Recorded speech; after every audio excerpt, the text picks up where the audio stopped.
भनिन्छ नि फुल फुल्नु उसको सौन्दर्य हो, ऊ एक दिन ओइलिएर झर्नुपर्छ। तितो तर सत्य यही हो, हामी पनि यो संसारमा जन्मेपछि एक दिन मरेर जानुपर्छ। यस्तो परिस्थिति आएपछि चाहिँ मलाई स्वर्गीय आपाको एकदमै याद आउँछ। हुन चाहिँ आज भ्लग गर्न मलाई पटक्कै मनै थिएन। घरबाट निस्किसकेपछि एक मनमा भयो भ्लग किन स्टार्ट गर्नु पर्यो भनेर।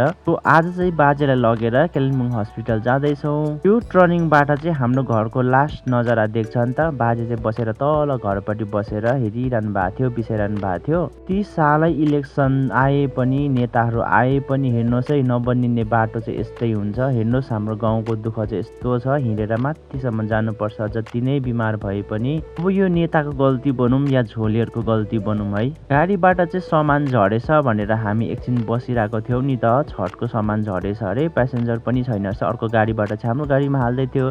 यहाँको दिदीले चाहिँ मेरो भ्लग हेर्नुहुन्छ भनेर मलाई भन्नुभयो नि त। एकदमै खुसी लाग्यो बिहान बिहानै। यस्तो राम्रो ठाउँमा गाडी एकछिन स्टप भएपछि झरेर भाइ र म चाहिँ फोटोहरू खिच्यौँ। हेवेको चिसो हावाको मजा लिँदै बसिरहेको थियो भित्र, गाना मजाले सुन्दै। तर एकजना अङ्कल चाहिँ हेर्नुहोस् न माथि छतमा बसिरहनु भएको रहेछ।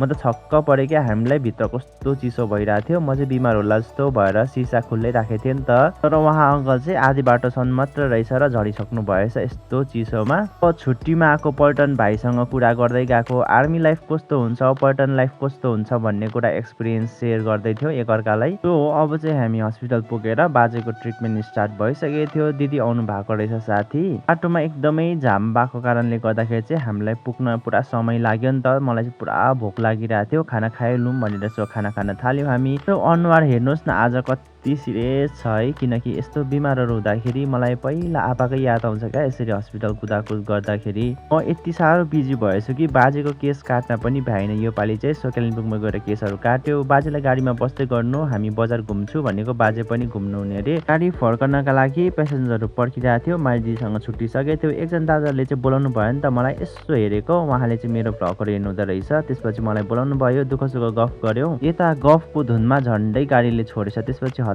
हतार गाडीमा चढ्यो। बिमार होला जस्तो भयो। आमाले ब्यागमा तातो पानी लगाइदिनु भएको रहेछ, त्यो पिएर चाहिँ लु त अब चाहिँ दामी गाना बजाउँदा हामी सुत्छु भनेर भाइ पनि सुतिसकेको थियो। म पनि एकछिन ढल्किनु पर्यो भनेर ढल्केको। गीत सुन्दै यसरी गाडीमा कसलाई ढल्किनु एकदमै मजा आउँछ है। आज चाहिँ एकदमै हतार थियो। आधी बाटोदेखि चाहिँ भेनालाई घर पुऱ्याइदिनुहोस्, मेरो काम छ भने भेनाले पुऱ्याइदिनु भयो घरसम्म। र म आएर बेलुकाको मेरो ड्युटी हेर्नुहोस् न, यो काम गर्नै पर्छ।